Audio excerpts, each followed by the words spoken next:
할렐루야. 오늘도 이렇게 예배 가운데 오신 여러분들을 사랑하고 축복합니다. 우리 옆 사람과 인사해 볼까요? 당신은 하나님의 사람입니다 라고 인사하겠습니다.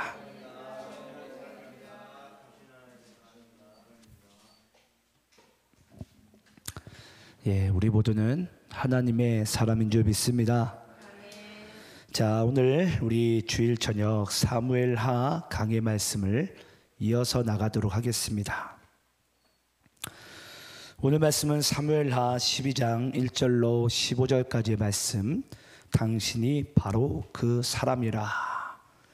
자, 오늘 이 본문 말씀을 통해서 함께 은혜 받도록 하겠습니다. 제가 1절을 읽고 15절까지 교독하시면서 읽겠습니다. 제가 1절 읽습니다. 여호와께서 나단을 다윗에게 보내시니 그가 다윗에게 가서 그에게 이르되 한 성읍에 두 사람이 있는데 한 사람은 부하고 한 사람은 가난하니 그 부한 사람은 양과 소가 심히 많으나 가난한 사람은 아무것도 없고 자기가 사서 기르는 작은 암양 새끼 한 마리뿐이라. 그 암양 새끼는 그와 그의 자식과 함께 자라며 그가 먹는 것을 먹으며 그의 잔으로 마시며 그의 품에 누움으로 그에게는 딸처럼 되었거늘 어떤 행인이 그 부자에게 오매 부자가 자기에게 온 행인을 위하여 자기의 양과 소를 아껴 잡지 아니하고 가난한 사람의 양 새끼를 빼앗아다가 자기에게 온 사람을 위하여 잡았나이다 하니 다윗이 그 사람으로 말미암아 노하여 나단에게 이르되 여호와의 살아계심을 두고 맹세하노니 이 일을 행한 그 사람은 마땅히 죽을 자라. 그가 불쌍히 여기지 아니하고 이런 일을 행하였으니 그 양 새끼를 네 배나 갚아주어야 하리라 한지라. 나단이 다윗에게 이르되 당신이 그 사람이라. 이스라엘의 하나님 여호와께서 이와 같이 이르시기를 내가 너를 이스라엘 왕으로 기름 붓기 위하여 너를 사울의 손에서 구원하고 내 주인의 집을 내게 주고 내 주인의 아내들을 내 품에 두고 이스라엘과 유다 족속을 내게 맡겼느니라. 만일 그것이 부족하였을 것 같으면 내가 내게 이것저것을 더 주었으리라. 그러한데 어찌하여 내가 여호와의 말씀을 업신여기고 나보기에 악을 행하였느냐. 내가 칼로 햇사람 우리아를 치되 암몬 자손의 칼로 죽이고 그의 아내를 빼앗아 내 아내로 삼았도다. 이제 내가 나를 업신여기고 햇사람 우리아의 아내를 빼앗아 내 아내로 삼았은즉 칼이 내 집에서 영원토록 떠나지 아니하리라 하셨고 여호와께서 또 이와 같이 이르시기를 보라 내가 너와 내 집에 재앙을 일으키고 내가 내 앞에서 내 아내를 빼앗아 내 이웃들에게 주리니 그 사람들이 내 아내들과 더불어 백주에 동침하리라. 너는 은밀히 행하였으나 나는 온 이스라엘 앞에서 백주에 이 일을 행하리라 하였었나이다 하니 다윗이 나단에게 이르되 내가 여호와께 죄를 범하였노라 하매 나단이 다윗에게 말하되 여호와께서도 당신의 죄를 사하셨나니 당신이 죽지 아니하려니와 이 일로 말미암아 여호와께 원수가 크게 비방할 거리를 얻게 하였으니 당신이 낳은 아이가 반드시 죽으리이다 하고 15절 제가 있습니다. 나단이 자기 집으로 돌아가니라. 여기까지만 읽겠습니다. 자, 여러분 이제 오늘 우리가 사무엘하 사도행전이 아닌데 사무엘하 12장인데 사무엘하 우리 12장 말씀을 함께 나눌 텐데요. 당신이 바로 그 사람이라. 먼저 여러분들에게 이런 질문을 던지고 말씀에 좀 들어가고 싶습니다. 여러분, 어떤 리더가 좋은 리더라고 생각하세요? 물론 저를 바라보시면서 저라고 말해도 돼요. 우리 은수 형제가 센스가 있으면 아멘 했을 텐데 비웃네요. 항상 제가 누누이 얘기하지만 은수 형제만 잘하면 돼요. 자, 여러분 어떤 리더가 좋은 리더죠? 어떤 리더가 좋은 리더일까요? 저는 그럼 질문을 좀 이렇게 바꿔볼게요. 그러면 여러분 리더는 시험을 받나요, 안 받나요? 그러면 믿음과 신앙의 내리막길을 걷나요, 안 걷나요? 걷죠. 예. 여러분, 저는 이렇게 말씀드리고 싶어요. 참 좋은 리더는 한번 따라해 볼까요? 리더는 절망적인 순간에도 하나님을 찾고 의지하는 것이 리더다. 여러분 믿습니까? 여러분 좋은 리더는요, 어찌됐건 모든 인생들에게는 절망적인 그 순간이 반드시 찾아옵니다. 저도 있었습니다. 저도 있었고요. 그 절망적인 순간에 참 리더는 여호와께 하나님의 얼굴을 구하는 자가, 의지하는 자가 진짜 좋은 리더예요. 예. 왜 그렇죠? 왜 그렇습니까? 예, 우리의 리더가 하나님이시기 때문이에요. 하나님. 예. 그래서 진짜 좋은 리더란, 참 좋은 리더란 끝까지 주의 얼굴을 구하고 하나님을 의지하는 자. 그게 바로 참 좋은 리더예요. 예. 왜냐, 우리 인간은 다, 인생은 다 연약하여서 다 죄 가운데 빠지고 때로는 절망 속으로 들어가고 예기치 못할 영적인 추락과 내리막을 걸을 수밖에 없는 게 우리들이에요.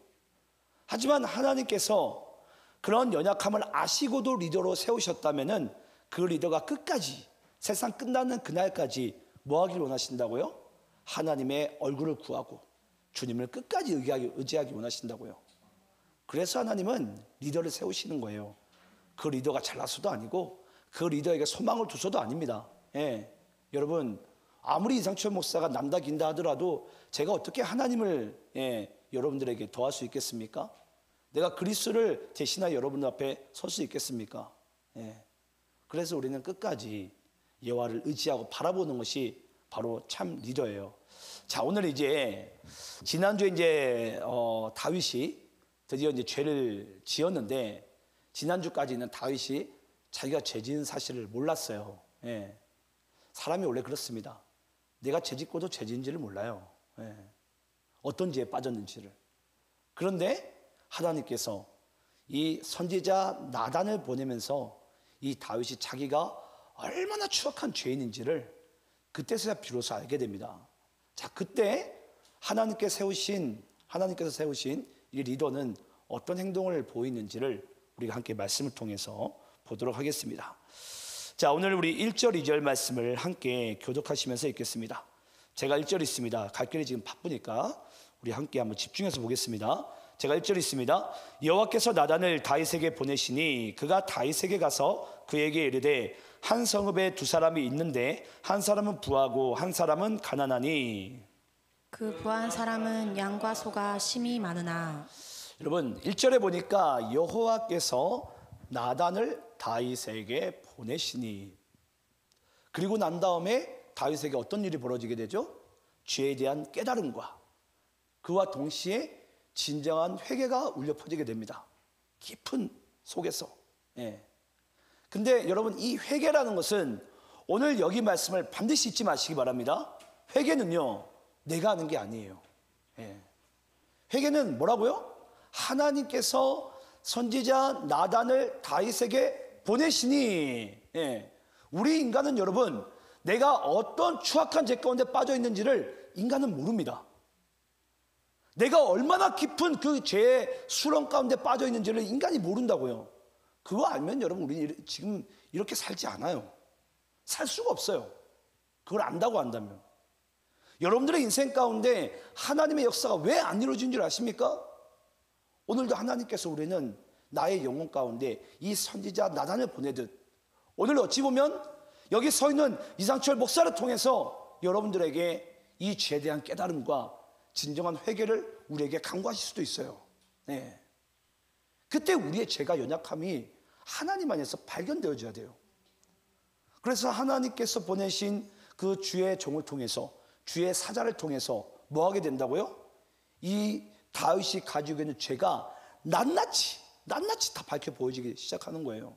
네. 여러분, 우리는 매 순간 하나님의 말씀을 받는 게 그냥 받으시면 안 됩니다. 오늘도 이 하나님의 말씀이 빛이잖아요. 요한복음 1장 1절 말씀 가운데 말씀이 빛이에요.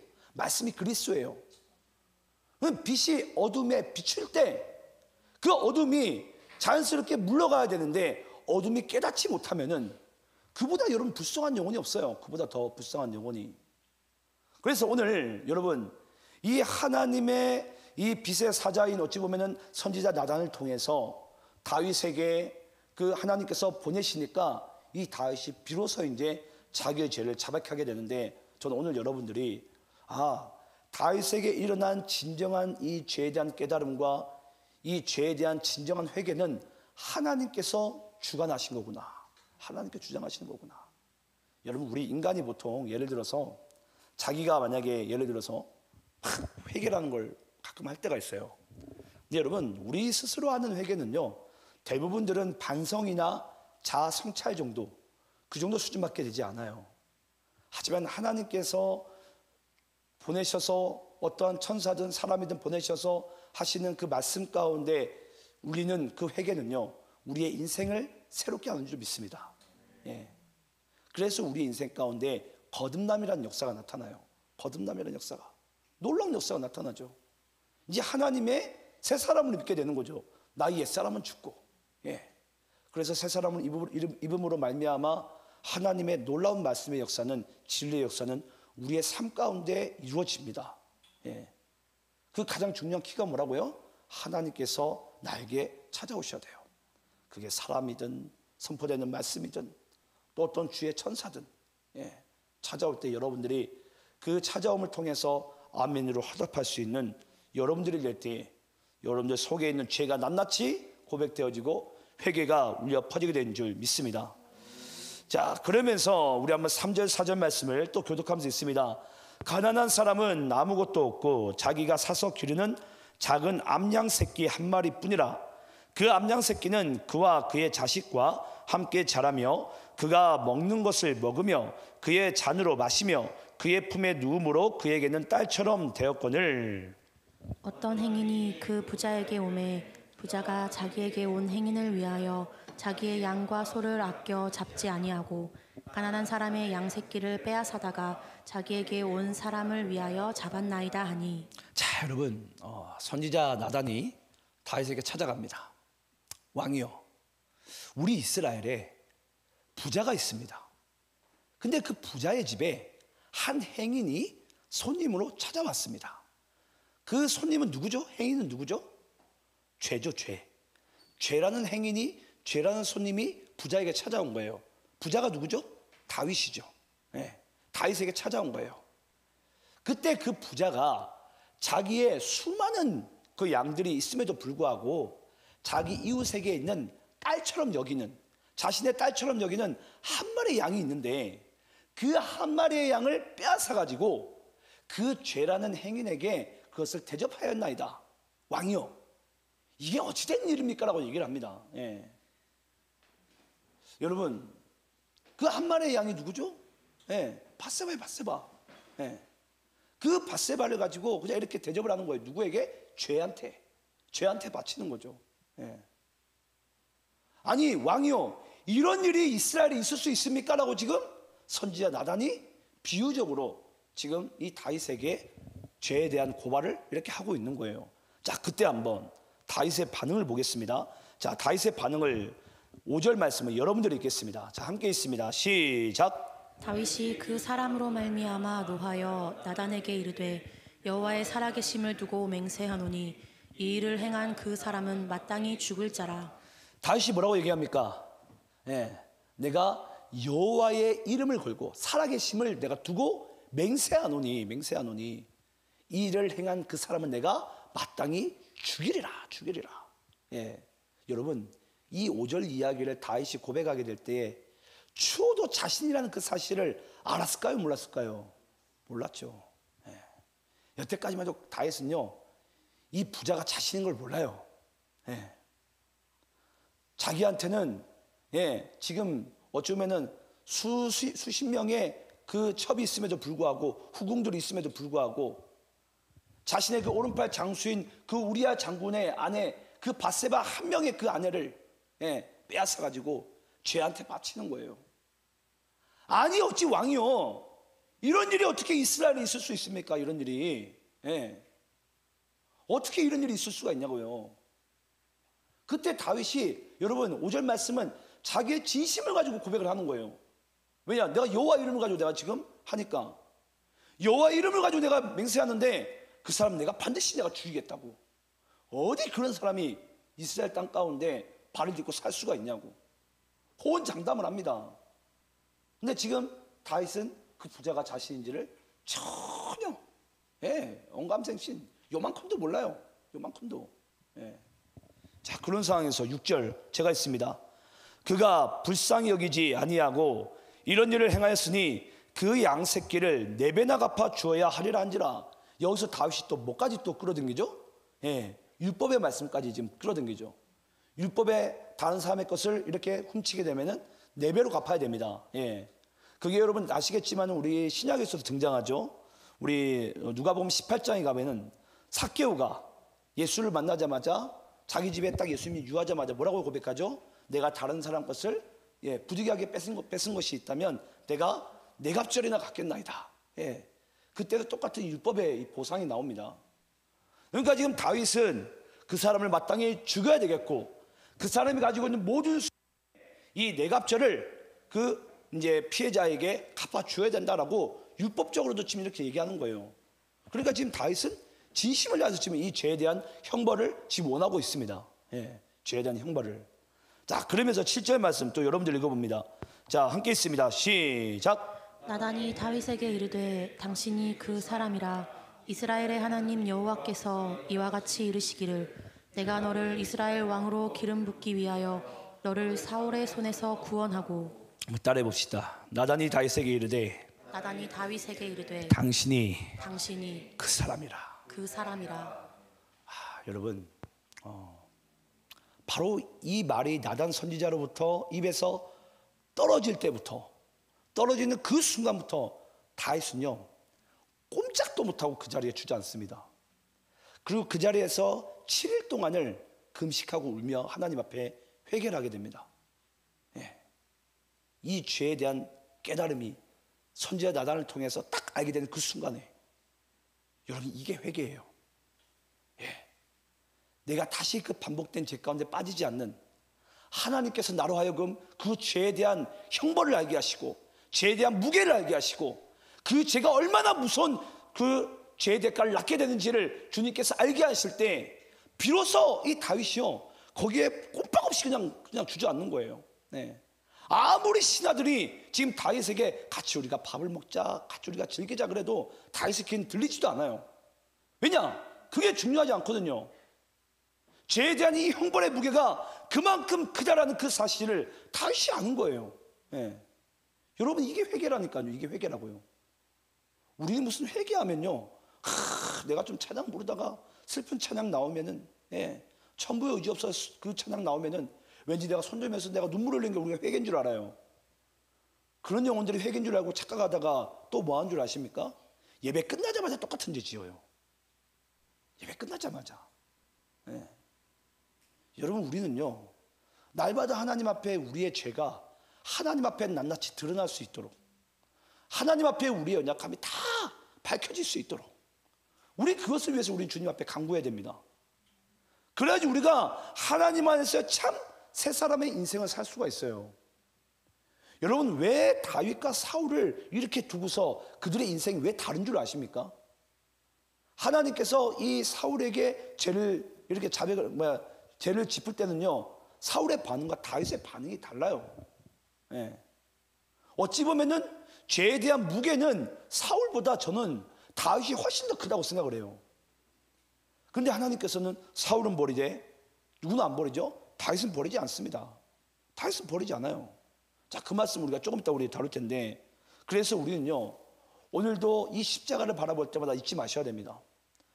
이 십자가를 우리는 골백 번 쳐다봐도 이 십자가에 달려 죽을 사람은 예수님이 아니에요.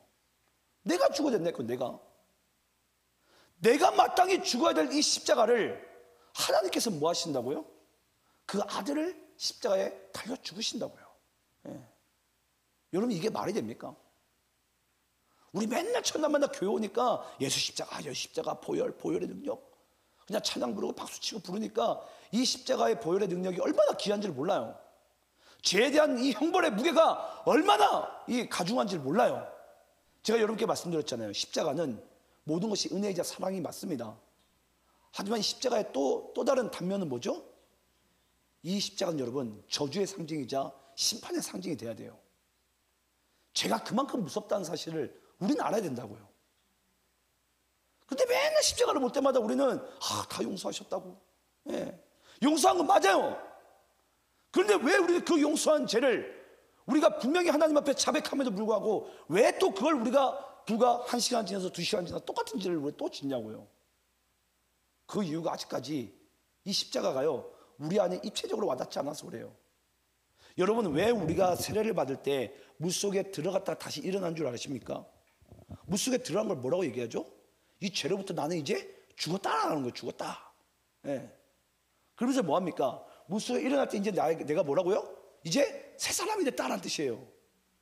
그리고 우리 십자가를 볼 때마다 우리는 죽음과 부활이 한꺼번에 입체적으로 보여져야 돼요. 그때 비로소 내가 이제 이 죄로부터 해방되었구나. 내가 이제 하나님의 새 사람이로구나. 예. 오늘 그것을 여러분 이 다윗의 일생 가운데 경험하게 됩니다. 한번 그 말씀을 우리가 한번 또 차근차근 천천히 좀 보도록 하겠습니다. 우리 9절 말씀 함께 한번 읽어봅시다. 자, 여러분 우리 9절 말씀 볼 텐데 여러분들에게 이런 질문을 좀 던지고 좀 볼게요. 여러분, 다윗이 궁극적으로 이 밧세바를 가늠한 이유가 뭐죠? 가늠한 이유가 뭐예요? 궁극적으로 그 죄에 빠진 이유가 뭐예요? 여러분, 더 쉽게 얘기를 해볼까요? 여러분들이 하나님 앞에 죄 짓는 이유가 뭡니까? 궁극적으로 뭐라고 생각하세요? 우리 한번 9절 말씀 읽어볼까요? 9절 말씀. 자, 9절 말씀에 정답이 나옵니다. 9절 말씀 함께 있습니다. 시작. 그러한데 어찌하여 내가 여호와의 말씀을 업신여기고 나보기에 악을 행하였느냐? 내가 칼로 햇사람 우리아를 치되 암몬 자손의 칼로 죽이고 그의 아내를 빼앗아 내 아내로 삼았도다. 여러분, 다윗이 하나님 앞에 죄 지은 이유가 뭐라고요? 여호와의 말씀을 업신여기고. 여러분, 다윗이 하나님 앞에 죄를 지은 이유는 여호와의 말씀을 업신여겼기 때문이에요. 근데 이 업신여긴 자가 또 누가 있다고요? 사울이었죠. 사울. 또 우리 그 말씀 좀 읽어볼까요? 사무엘상 15장 24절 26절입니다. 자, 사울도 다윗과 똑같은 죄를 짓게 되는데, 자, 한번 교독하면서 있습니다. 사울이 사무엘에게 이르되 내가 범죄하였나이다. 내가 여호와의 명령과 당신의 말씀을 어긴 것은 내가 백성을 두려워하여 그들의 말을 청종하였음이니이다. 청하오니 지금 내 죄를 사하고 나와 함께 돌아가서 나로 하여금 여호와께 경배하게 하소서 하니. 26절 함께 있습니다. 시작. 사무엘이 사울에게 이르되 나는 왕과 함께 돌아가지 아니하리니 이는 왕이 여호와의 말씀을 버렸으므로 여호와께서 왕을 버려 이스라엘 왕이 되지 못하게 하셨음이니이다 하고. 사울이 하나님 앞에 지은 죄가 뭐라고요? 여호와의 말씀을 버렸으므로. 예. 여호와의 말씀을 버렸으므로, 여호와의 말씀을 업신여겼으므로. 예. 여러분, 이 세상은 하나님께서 무엇으로 창조했습니까? 말씀으로 창조한 거 믿습니까? 예. 하나님은 세상을 말씀으로 창조하셨어요. 그러면 하나님께서 이 세상을 무엇으로 운영하십니까? 말씀으로. 맞습니까? 말씀으로 만드셨으니까 이 세상은 하나님이 말씀으로 운영하시는 거예요. 진짜 믿냐고요? 이 사실 여러분 우리가 명확하게 믿어야 됩니다. 명확하게. 내가 땀 흘리고 내가 애써가지고 내가 노력한다고 여러분 이 세상이 운영하고 돌아가고 뭔가 발전하고 그렇게 되는 게 아니라, 하나님은 이 세상을 말씀으로 만들었기 때문에 하나님은 이 세상을 말씀으로 운영하세요. 그러니까 하나님께서는 이 말씀을 듣는 자를 찾기를 지금도 간절히 구하십니다. 말씀 듣는 자를. 왜냐? 이 세상은 말씀으로 만들었으니까. 근데 하나님께서, 우리가 사사기 시대 가운데 알겠지만 그 400년 동안에 누가 없었죠? 하나님의 말씀을 듣는 자가 없었어요. 제사장이 있으면 뭐합니까? 그 홈리와 비느하스가 그 고기 생채 그냥 자기가 먹으면서 그냥 혈기가 왕성해져서 그 여사자들과 그 음행을 저버리고 그냥 하나님 앞에 버젓이 죄를 그냥 짓고 앉아 있는 거예요. 죄인 줄도 몰라요, 여러분. 하나님 앞에 그게 죄가 어떤 죄인 줄 알고 어떤 무서운 죄인 줄 알면은 그런 죄를 여러분 할 수도 없습니다. 그런데 그 사사시대 가운데 여호와의 말씀을 받을 자가 없었어요. 혹시나 백성들이 원하는 왕 사울 왕일까 싶어가지고 말씀을 줘봤지만 그가 여호와의 말씀을 버렸으므로 하나님 그 이스라엘 왕의 못되게, 이스라엘은 뭘 얘기하는 거죠? 하나님의 백성. 예. 하나님의 백성의 왕으로 하나님께 삼지 않는 거예요. 왜냐? 여호와의 말씀을 버렸으니까. 그런데 이 말씀이 이제 사울을 이제 지나서 다윗에게 왔어요.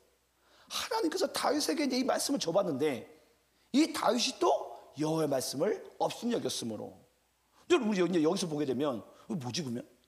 똑같이 지금 그러면 여호와의 말씀 버린 건 똑같잖아요. 근데 왜 하나님은 사울은 버리고 왜 하나님이 이 다윗은 용서하시고 품으시냐고요. 이게 여러분이 우리가 이제 너무나도 이해가 안 되는 부분이고 반드시 풀어야 될 숙제이기도 합니다. 예. 자, 그러면 왜 하나님께서 이 다윗은 버리지 않았고 왜 하나님께서 이 다윗을 끝까지 품고 나갔는지는 여러분 죄를 짓고 난 이후에 사울의 모습과 다윗의 모습이 달라요. 완전히 다릅니다. 예. 우리가 좀 그 부분을 볼 텐데 저는 먼저 여러분들께 이런 말씀을 드리고 싶어요. 아까 여러분들께 하나님이 이 세상을 말씀으로 만드셨다고 그랬어요. 그러면 하나님께서 이 말씀으로 이 세상을 운영하세요. 말씀으로 만드셨으니까. 그러니까 하나님은 지금도 말씀 받는 자를 눈이 빠져라 찾고 계세요. 이 말씀을 진짜 믿는 자를 찾고 계신다고요. 그럼 그 말씀을 믿는 자에게 그 말씀이 실제 삶 가운데 역사되어지고 열매 맺어집니다. 저는 그런 교회가 우리가 되길 저는 간절히 소망하고 있어요. 예. 여호와의 말씀을 진짜 우리가 이루어질 것을 믿고 나가는 자들, 예. 믿고 나가는 자들. 천이만만해도 누가 아무리 우리에게 비난해도 우리는 하나님의 말씀을 믿는 거예요. 예. 근데 우리는 가끔 여호와의 말씀을 볼 때마다 무슨 생각을 하죠? 지금 시국이 어떤데? 지금 시대가 어떤 시대인데? 지금 이 사무엘 하 말씀을 지금 보고 앉아 있냐고. 여러분, 아무리 시대가 변하고 아무리 시국이 어떠해도 하나님께서 이 세상을 말씀으로 창조한 것이 여러분 이것이 뭐 변할 일이 있습니까? 여러분 이건 변하지 않아요. 하나님의 말씀으로 세상을 만드셨다니까요. 아무리 시대가 변하고 시국이 변한들 이 사실이 바뀌겠냐고요. 안 바뀐다니까요. 그래서 모든 시국과 시대와 모든 역사를 주관하시는 게 하나님이시잖아요. 예. 근데 그걸 항상 거스렀던 자들이 누구예요? 하나님의 말씀을 저버린 죄 많은 인간들이었어요. 그래서 하나님께서 만드신 이 생태계를 유일하게 파괴하는 자들이 모든 피조물들 중에 오직 인간만이 하나님 만드신 이 피조 세계를 파괴하고 앉아 있잖아요. 뭐 하는 대로? 자기 육신의 정욕대로, 내가 원하는 바대로. 예. 그게 전부인 줄 알고 그들은 모르죠. 지금 같이 이 멸망의 길로 가고 있다는 그 사실을. 그래서 여러분 크리스찬들이 하루빨리 주의 말씀 가운데로 다시 돌아와야 됩니다. 네. 그러니까 이 사울도 다윗도 하나님 앞에 죄를 빠진 이유가 뭐냐면 여호와의 말씀을 버린 게 바로 죄예요. 우리는 죄에 대한 정의를 여러분 바르게 하셔야 됩니다. 여호와의 말씀을 버리면 인간은 그때부터는 죄 짓는 인생을 살게 됩니다. 예. 그럼 거꾸로 우리가 죄에 빠지지 않는 유일한 키는 뭐죠? 말씀을 붙들고 사는 거예요. 그 말씀이 신약에 와서 누구입니까? 그리스도의 그리스도. 그래서 우리는 그리스도와 함께 동행하는 인생을 살게 되게 될 때 우리가 죄로부터 멀어지고 하나님의 놀라운 그 역사가 우리의 삶 가운데 나타나게 되는 것입니다. 그래서 저는 여러분들이 말씀을, 예수를 여러분들 인생 가운데 항상 동행하시고 함께 하시기를 간절히 축원합니다. 자, 그러면 다시 우리 본문으로 돌아가세요. 우리 10절부터 15절까지 말씀을 다시 한번 쭉 한번 읽어보겠습니다. 자, 제가 10절 읽고 15절까지 쭉 읽습니다. 이제 내가 나를 업신여기고 햇사람 우리아의 아내를 빼앗아 내 아내로 삼았은즉 칼이 내 집으로 영원토록 떠나지 아니하리라 하셨고, 여호와께서 또 이와 같이 이르시기를 보라 내가 너와 내 집에 재앙을 일으키고 내가 내 눈앞에서 내 아내를 빼앗아 내 이웃들에게 주리니 그 사람들이 내 아내들과 더불어 백주에 동침하리라. 너는 은밀히 행하였으나 나는 온 이스라엘 앞에서 백주의 이 일을 행하리라 하셨나이다 하니, 다윗이 나단에게 이르되 내가 여호와께서 배를 저버렸으니 나단이 다윗에게 말하되 여호와께서도 당신의 죄를 사하셨나니 당신이 죽지 아니하려니와 이 일로 말미암아 여호와의 원수가 크게 비방할 거리를 얻게 하였으니 당신이 낳은 아이가 반드시 죽으리이다 하고 나단이 자기 집으로 돌아가니라. 낳은 아이를 여호와께서 치심에 심히 앓는지라. 자, 여러분 보니까 하나님께서 이 나단을 통해서 다윗 왕을 용서하신다고 해요. 네. 하나님께서 당신의 죄가 있지만은 여호와께서 당신의 죄를 이미 사하셨습니다. 심판하지 않을 것입니다. 그런데 그 뒤에 나타나는 메시지는 어떤 메시지죠? 죄에 대한 그 부분은 하나님께서 심판을 하세요. 그래서 다윗을 대신해서 누가 죽습니까? 아이가 죽어요. 예. 그러니까 하나님께서는 다윗은 용서하되 뭘 없애시는 거죠? 죄를 없애시는 거예요. 죄를. 예. 이렇게 여러분들이 이해하시면 돼요. 우리가 이 말씀을 잘못 보면서 잘못 이해하면 어떻게 하나님이 그 갓난아기를 죽일 수가 있냐고. 예. 어떻게 이 뱃속에 있는 그 생명을 하나님께 죽일 수가 있냐고. 여러분 우리가 그렇게 생각하면 우리는 인본주의적으로 이 말씀을 보는 거예요. 지금 하나님께서 없애신 것은 여러분 지금 다윗은 용서하시되 지금 그 밧세바의 배 가운데 있는 그 죄로 태어난 그 아이를 지금 죽이시는 거예요. 예. 그러니까 용서는 하시겠지만은 그 죄에 대한 대가에 대한 형벌은 반드시 있음을 지금 이야기하고 있는 것입니다. 예. 근데 우리가 이제 이 말씀을 듣게 되면은 이제 오늘날로 이 말씀을 가져오게 되면 우리가 조금 약간 오해를 할 수가 있어요. 그러면은 예를 들어서 내가 음란한 죄를 벌였어요. 살인죄를 벌였어요. 그럼 내가 예수를 믿음과 동시에 회개하게 되면은 죄는 사해지겠지만 하나님께서 나에 대한 뭔가 죄에 대한 형벌을 내려주겠구나라고 우리가 또 똑같이 생각할 수 있는데 여러분 그것과는 차원이 다릅니다. 예. 뭐가 다르냐면 우리가 좀 말씀을 볼 텐데요. 히브리서 8장 10절 12절 말씀 볼까요? 자, 다윗의 때와 지금의 때가 다른 부분이 있습니다. 예. 다윗과 그리스도가 달라요. 쉽게 얘기하자면. 자, 우리 이 말씀을 한번 교독하면서 읽겠습니다. 또 주께서 이르시되 그날 후에 내가 이스라엘 집과 맺을 언약은 이것이니 내 법을 그들의 생각에 두고 그들의 마음에 이것을 기록하리라. 나는 그들에게 하나님이 되고 그들은 내게 백성이 되리라. 또 각각 자기 나라 사람과 각각 자기 형제를 가르쳐 이르기를 주를 알라 하지 아니할 것은 그들이 작은 자로부터 큰 자까지 다 나를 알미라. 12절 함께 있습니다. 시작. 내가 그들의 불의를 긍휼히 여기고 그들의 죄를 다시 기억하지 아니하리라 하셨느니라. 아멘. 자, 여러분 여기 히브리에서 등장한 이 죄에 대한 부분과 지금 다윗의 때에 그리스도가 이 땅 가운데 메시아가 이 땅 가운데 오지 않았을 때 죄에 대한 용서함이 달라요. 그리스도가 오고 난 이후에 여러분 우리가 예수를 믿고 죄를 지은 것은 하나님께서 다시는 그 죄를 기억하지 않습니다. 예. 죄에 대한 형벌에 대한 두려움과 우리가 살지 않아도 돼요. 근데 아직까지 메시아가 이 땅 가운데 오시기 전에는 쉽게 얘기하면 하나님께서 우리는 용서하시겠지만 죄는 용서하지 않으세요. 그러니까 그 죄에 대한 대가에 대한 형벌을 반드시 그 사람에게 묻습니다. 예. 그러니까 그 아이가 대신해서 죽는 거예요. 근데 우리가 그리스도를 믿고 난 이후에는 하나님께서 이제 우리를 바라보실 때 누가 보이냐면 쉽게 얘기하면 여기 앉아있는 사기가 있으면은 사기로 바라보는 게 아니라 누굴 바라본다고요? 예수로 보이는 거예요. 예수로. 예수 믿는 자들은, 예수 믿는 자녀들은. 근데 우리가 가끔 우리는 뭐에 자꾸 빠지게 되죠? 나의 연약함과 나의 죄와 나의 어떤 그 불의한 부분을 자꾸 우리는 기억을 해요. 하나님이 혹이라도 나를 버릴까봐, 혹이라도 나를 그냥 한 대 쳐버릴까봐 거기에 불안하면 살아요. 여러분 그래서 구약과 신약이 다른 부분이 있다면 바로 이 부분이에요. 그리스도가 이 땅 가운데 오시기 전과 후가 다르다고요. 자, 그리고 그러면 일단 오늘날에는 우리에겐 주님께서 만약 우리가 죄를 짓더라도 우리가 하나님 앞에 다시 죄를 자백하고 진짜 우리가 진정으로 우리 안에 회개형이 임하면은 다시는 우리의 죄를 기억하지 않는다고 말씀하셨어요. 그런데 지금 오늘 이제 본문 말씀 가운데 지금 하나님께서 이 다윗은 용서하셨어요. 용서하셨는데 어찌됐건 죄에 대한 이제 대가는 묻습니다. 그래서 그 아기가 죽어요.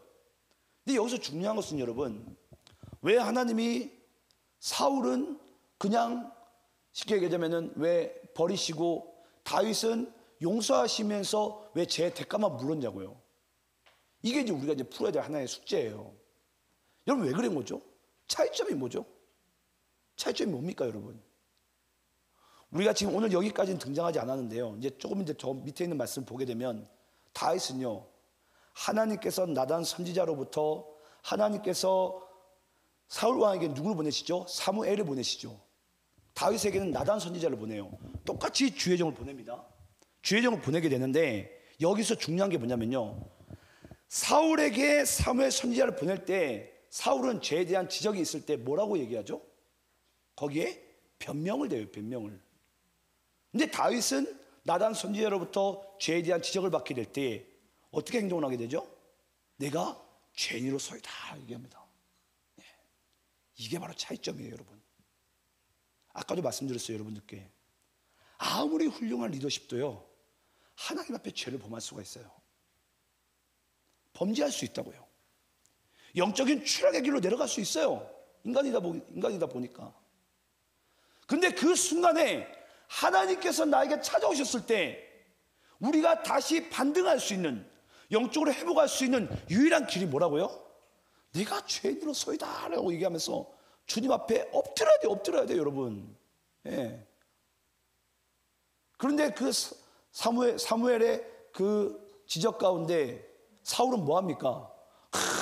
내가 내 백성들을 내가 좀 챙겨주고 내가 여호와께 제사를 드리려고 내가 이 전리품을 가져왔나이다. 분명히 하나님께서는 사울에게 뭐라고 명하셨죠? 아말렉을 진멸하라고 얘기했어요. 헤렘을 얘기했어요. 헤렘. 뭐 하나 남기지 않고 다 진멸하라고 그랬어요. 근데 그 순간에 사울은 죄의 지적 가운데 변명을 대기 시작합니다. 네. 여러분 기억나십니까?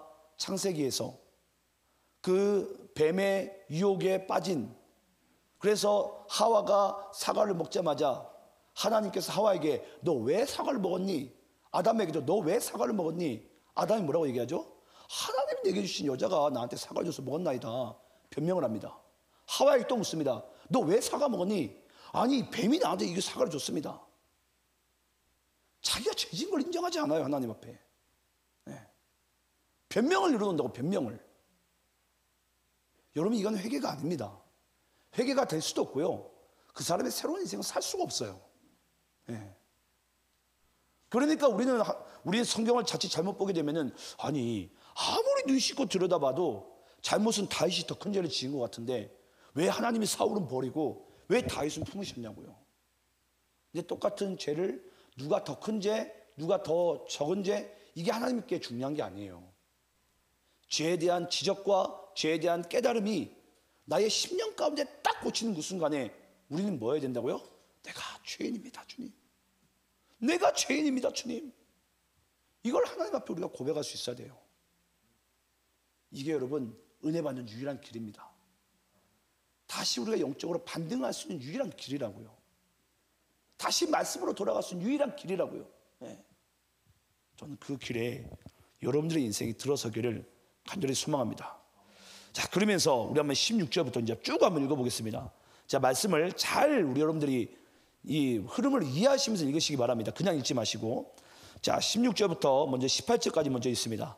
다윗이 그 아이를 위하여 하나님께 간구하되 다윗이 금식하고 안에 들어가서 밤새도록 땅에 엎드리니 17절 여러분들이 읽겠습니다. 그 집의 늙은 자들이 그 곁에 서서 다윗을 땅에서 일으키려 하되 왕이 듣지 아니하고 그들과 더불어 먹지도 아니하더라. 18절 읽겠습니다. 시작. 이래 만에 그 아이가 죽으니라.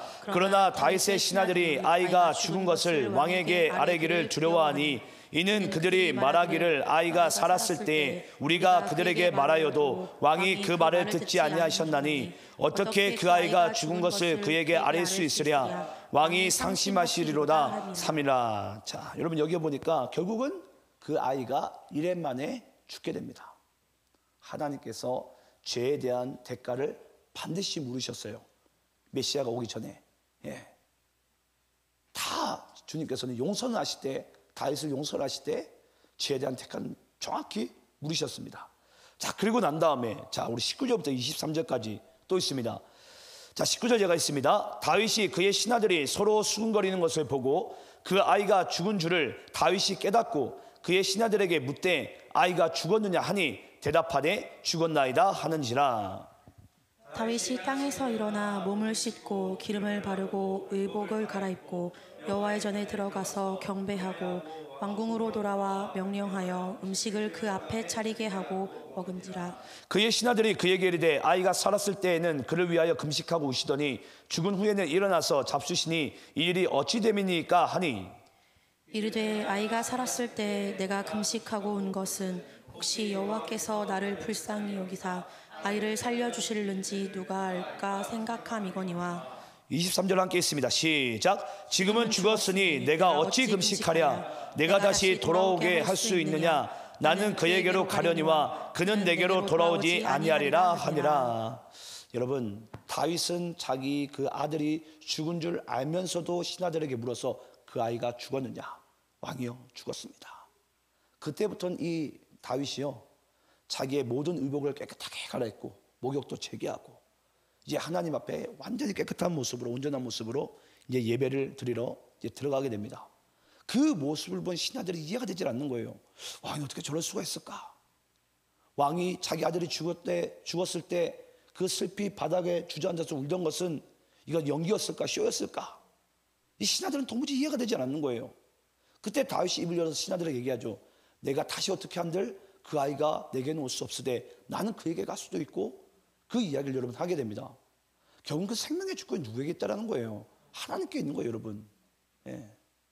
우리가 가끔 이제 물론 문상을 가게 되거나 이제 상가집을 가게 되면은 막 울고 그럴 수 있잖아요. 물론 그럴 수 있어요, 여러분. 사람이 이제 정이 있는지라. 하지만 어찌됐건 그 생명의 주권은 하나님께 있는 거예요. 네. 하나님께 있어요. 그리고 데려가신 이도 보내신 이도 하나님이세요. 그걸 여러분 우리는 또 믿어야 됩니다. 여기서 어떻게 할까? 어찌됐건 지금 다윗은 누굴 앞세운 거죠? 자식을 앞세운 애비가 되었어요. 여러분 아시겠지만 자식을 앞세운 그 부모의 마음은, 여러분 이건 우리가 말로 표현할 수가 없습니다. 표현할 수가 없어요. 이게 훗날 하나님 아버지께서 그리스도를 십자가에 달려 죽으신 그 모습과도 똑같죠. 이걸 여러분 우리가 무슨 수로 표현을 하겠습니까? 하나님께서 우리를 살리기 위해서 예수를 십자가에 못 박으실 때 그 마음을, 오늘 다윗이 자기의 죄로 인해서 자기를 대신해서 이 아들이 죽은 이 마음을, 이 자식을 앞세운 그 마음을 우리가 무슨 수로 알겠어요, 여러분? 그런데요, 참 성경이 은혜가 되고 너무나도 놀라운 게 뭐냐면요, 이 절망 가운데 어찌됐건 그래도 여호와의 얼굴을 구하면서 예배하려는 그 다윗에게 하나님께서 위로를 주시는 거예요. 신하가 아무리 얘기해도, 누가 아무리 찾아와서 다윗을 위로해도 다윗에게 위로가 될 수가 없어요. 근데 그 순간에 이 다윗을 위로할 수 있는 오직 한 분은 오직 여호와 하나님밖에 없습니다. 그때 하나님께서 이제 다윗을 위로하시게 되는데요, 그 말씀 읽겠습니다. 24절부터 25절입니다. 제가 24절에 있습니다. 다윗이 그의 아내 밧세바를 위로하고 그에게 들어가 그와 동침하더니 그가 아들을 낳음에 그의 이름을 솔로몬이라 하니라. 여호와께서 그를 사랑하사 선지자 나단을 보내 그의 이름을 여디디아라 하시니 이는 여호와께서 사랑하셨기 때문이더라. 자, 여러분, 다윗이 이제 회개와 상심 가운데 다시 이제 발을 딛고 일어나가지고 이제 1년 만에 이제 아들이 죽은 동안에 다윗은 땅바닥에 그대로 그냥 쓰러진 채 매일같이 울면서 하나님 앞에 기도했거든요. 이 아이를 살려달라고, 하나님, 이 아이를 살려달라고. 어찌됐건 하나님께서 데려가셨어요. 죄에 대한 대가를 분명히 물으셨어요. 그 절망 가운데 다윗의 모습이지만 다윗은 그 생명을 하나님께서 데려가심을 확인한 이후에는 다시 자기의 모든 것을 정비하고 하나님 앞에 예배자로 섭니다. 그 절망 가운데 다시 하나님 앞에 나아가더라는 거예요. 이게 여러분 진정한 리더의 모습이에요. 절망 가운데 절망 속에 빠져있지 않고 뭐 해야 된다고요? 다시 하나님을 의지하는 거예요. 다시 하나님을. 이게 여러분 진정한 리더십입니다. 진정한 그리스도인. 절망 가운데 계속 절망 가운데 우리가 빠지고 멸망 가운데 가는 것은 이건 마귀가 원하는 바예요. 다윗에게. 하지만 그 순간에 뭘 봐야 된다고요? 하나님을 바라봐야 된다. 하나님을. 그래서 하나님을 바라보고 의지하고 다시 내가 예배자로 서게 될 때에 하나님께서 이 다윗의 예배를 받으시고 하나님이 이 다윗을 위로하기 시작하는데, 다윗이 이 하나님께 위로받은 마음을 다시 밧세바에게 전해주고 이 밧세바와 다시 동침함으로 말미암아 아들을 낳는데, 다윗이 그 아들의 이름을 뭐라고 지었다고요? 솔로몬이라. 여러분, 솔로몬이 원래 무슨 뜻인 줄 아십니까? 솔로몬이 샬롬이에요. 샬롬. 네. 솔로몬이 그 발음 자체가 원래는 샬롬과 똑같아요. 히브리어. 네. 샬롬이 무슨 뜻이죠? 평화, 평안. 그 전에 다윗의 모습은, 다윗의 삶은 어땠죠? 암울하고 어둡고 그늘진 인생인데, 그 암울하고 그늘지고 죄악 가운데 빠진 그 불안하고 두려운 인생을 하나님께서 이 다윗을 위로하니 그의 인생이 지금 샬롬으로 변했다는 거예요. 그래서 이 다윗이 자기 아들의 이름을 솔로몬, 샬롬이라고 짓는 거예요. 솔로몬, 샬롬. 그리고 그 아들이 낳자마자 이 소식을 들은 나단 선지자는 그의 이름을 또 뭐라고 짓죠? 여디디야라. 여디디야라. 예.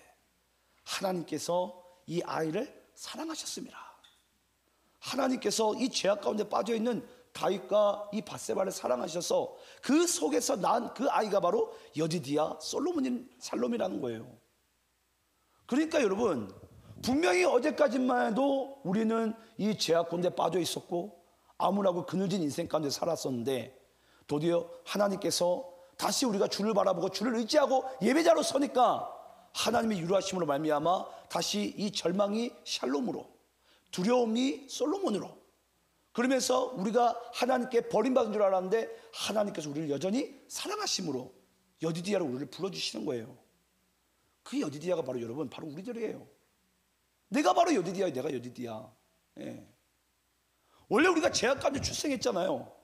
마땅히 죽어야 될 우리가 그리스도께서 죽으심으로 말미암아 하나님께서 나를 사랑하심을 주님께서 확증시켜 주셨어요. 확증. 우리가 아직 죄인이었을 때 그리스도께서 우리 대신해서 십자가에 달려 죽으심으로 하나님께서 우리를 향한 그 사랑을 확증하셨느니라. 그래서 우리가 여러분 여디디야 아닙니까? 우리가 여디디야. 예. 그래서 우리의 인생이 이제 더 이상 두렵지 않고 근심과 염려 가운데 빠지지 않고 우리가 이제는 평안하고 샬롬 가운데 남은 인생을 살 수 있는 거예요. 그런데 우리가 이 복을 누리고도 말미암아 아직까지도 내 인생이 두렵고 아직까지도 내 인생이 뭔가 근심과 염려가 가득하다면 여러분들이 아직까지 내가 여디디야인지를 몰라서 그래요. 내가 어디서부터 건진받는지 몰라서 그래요. 여러분, 우리가 여러분 지금 다윗처럼 절망 가운데 있었던 자라니까요. 근데 우리를 주님께 사랑하시잖아요. 내가 이제 너를 여디디라고 부르겠다. 예. 그래서 그 아들을 여디디라고 불러주시고 샬롬 솔로몬이라고 불러주실 때 이 다윗이 얼마나 하나님께 큰 위로를 받았냐고요. 예. 그제서야 다윗이 알게 됩니다. 하나님께서 나를 너무 사랑하시는구나. 사랑하시는구나. 예.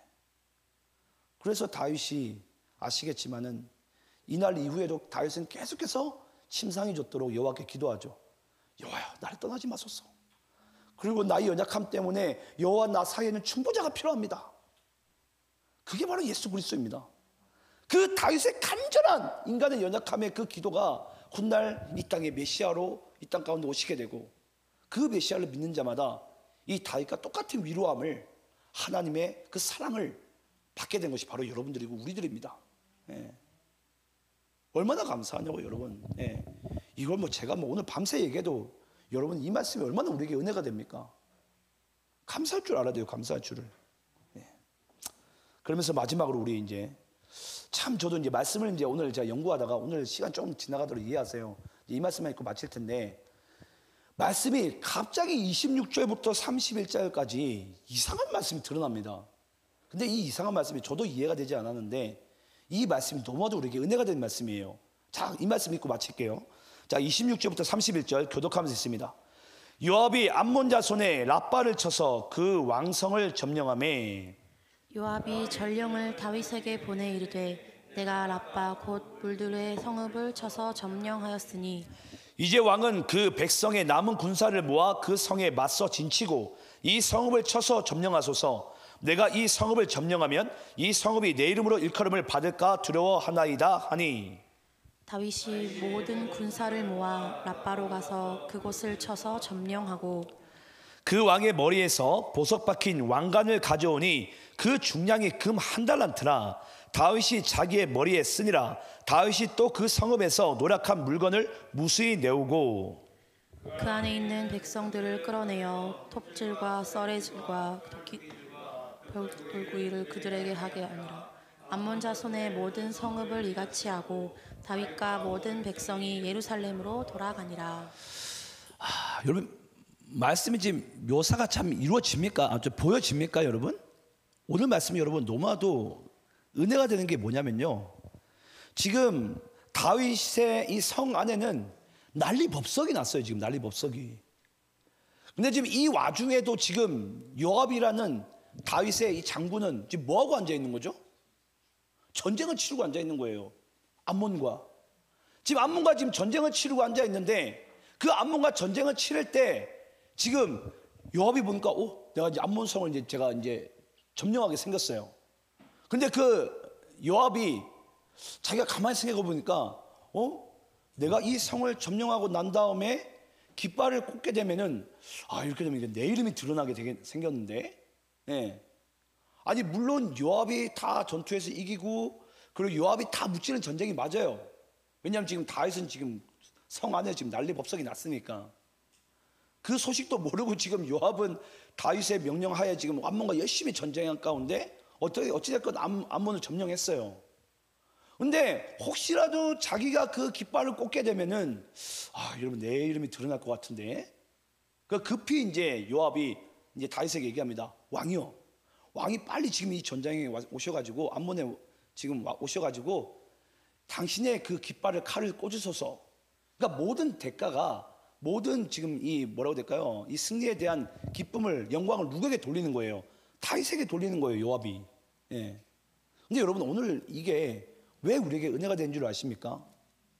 여러분 우리가 요한계시록의 말씀 보게 되면 이제 24장로가 다 어린 양으로부터 생명의 면류관을 받습니다. 근데 면류관을 받고 난 이후에 뭐 하는 줄 아십니까?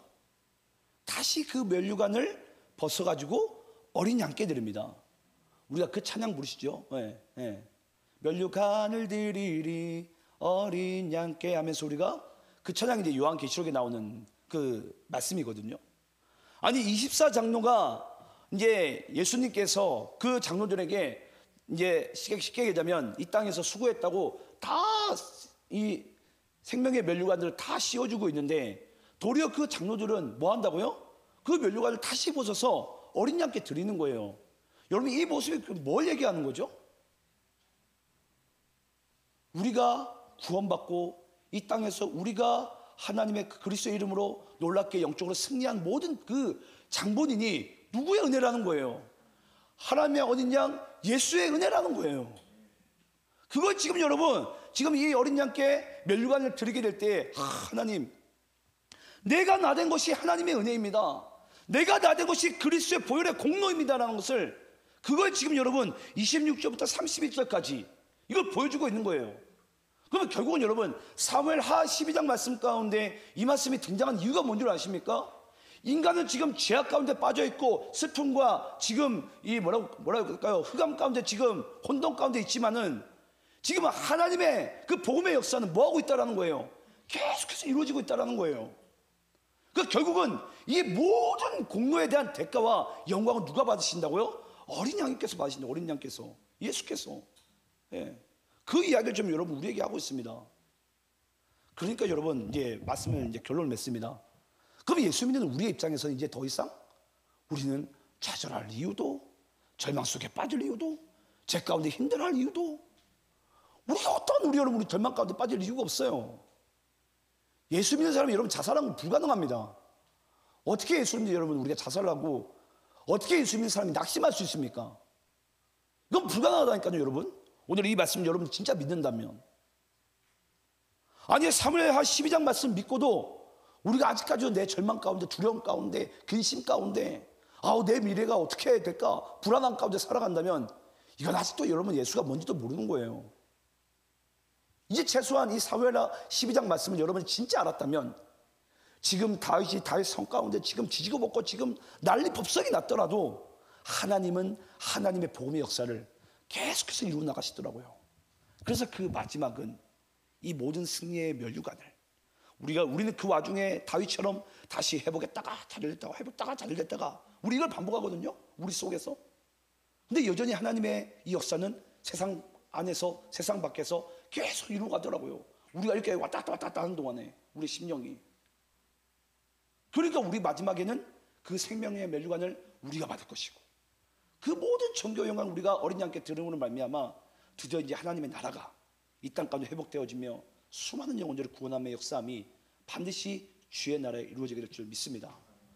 오늘 이 말씀을 우리 모두가 은혜로 받으시고요, 하나님의 놀라운 이 복음의 하나님의 경륜 가운데 초대된 여러분들의 인생 가운데 저는 반드시 이 믿음의 역사가 이루어지기를 간절히 소망합니다.